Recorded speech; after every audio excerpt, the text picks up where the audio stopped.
ছাত্রদের যে ন্যায় দাবি ছিল, তাদের যে কোটা সংস্কার, এই কোটা সংস্কার দাবিটা তাদের ন্যায্য ছিল এবং এটা তো সাংবিধান স্বীকৃত। আর এটা তাদের অন্যায় বলতে এ তো চিন্তাই করা যায় না। তাদের আন্দোলনগুলো ছিল সম্পূর্ণ শান্তিপ্রিয়। কিন্তু আমি বক্তৃতায় বলেছি যে প্রধানমন্ত্রী বক্তব্য এবং তার দলের সেক্রেটারি জেনারেল ওবায়দুল কাদের সাহেবের বক্তব্যের পরেই আসলে এই বিশৃঙ্খলা, হত্যাযজ্ঞ এবং এই বিশৃঙ্খলা এবং বাংলাদেশের এই যত সম্পদ নষ্ট হওয়া, এই তাদের বক্তব্যের পরেই কিন্তু ঘটেছে। সরকারি স্থাপনায় ভাঙচুরের বিষয়টি কিভাবে দেখছেন?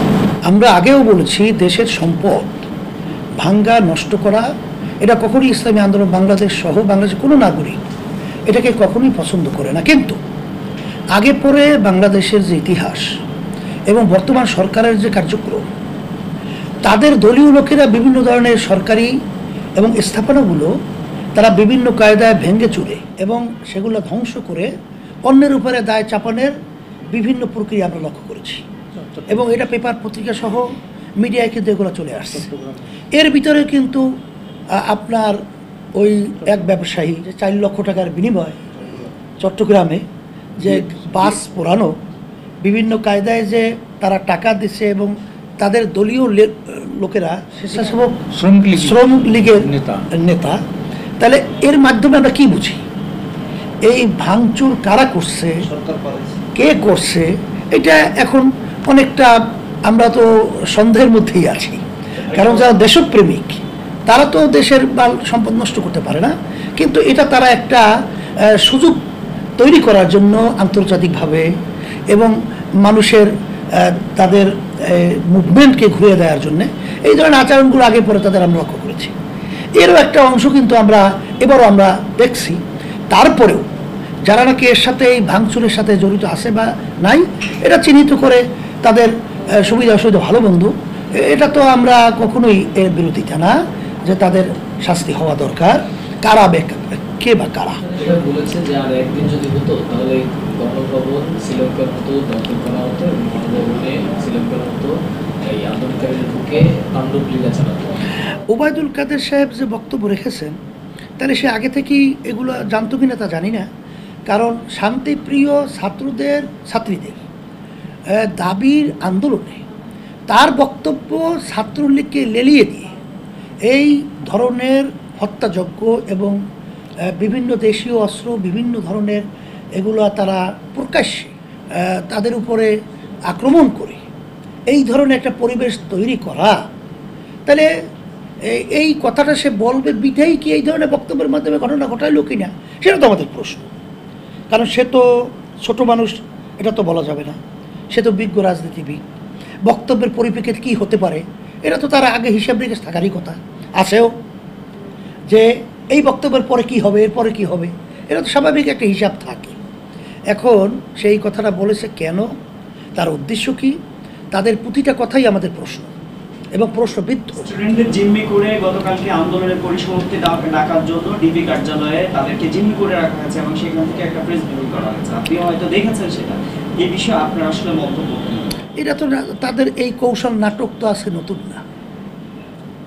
ওই গ্রামে একটা প্রবাদ বাক্য আছে, কিল তুমি কয়টা খেতে পারো, বলে একটাও না, সহ্য করার মতো না।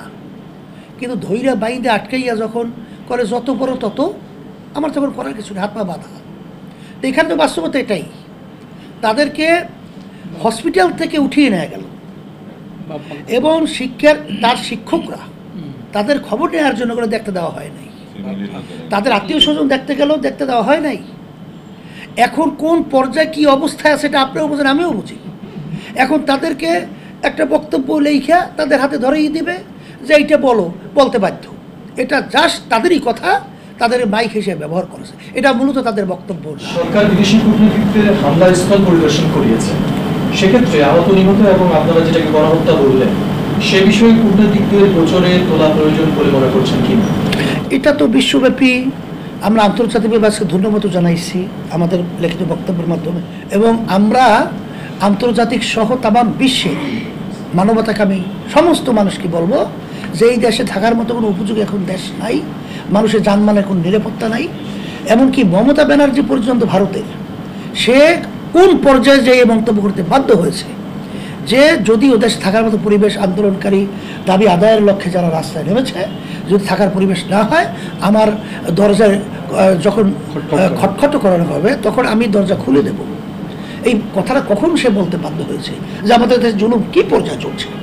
তাই সেই হিসাবে এই ব্যাপারটা সরকার আজকে কি ক্ষতি হয়েছে, কি ভাঙচুর হয়েছে, এটা সে আন্তর্জাতিক পর্যায়ে বিভিন্ন কায়দায় দেখানোর সে ব্যস্ততা, কিন্তু কত মানুষ বলল, কি হলো, এ ব্যাপারে তার চিন্তা তেমন একটা আমরা দেখিনি। এটা অত্যন্ত আমাদের বাংলাদেশের জন্য কলঙ্ক এবং এই সরকারের জন্য কলঙ্ক ইতিহাস রচিত হবে। সবাই একত্রিত হয়ে আমরা আহ্বান করছি এই অন্যায়ের প্রতিবাদে, হত্যাযজ্ঞের প্রতিবাদে।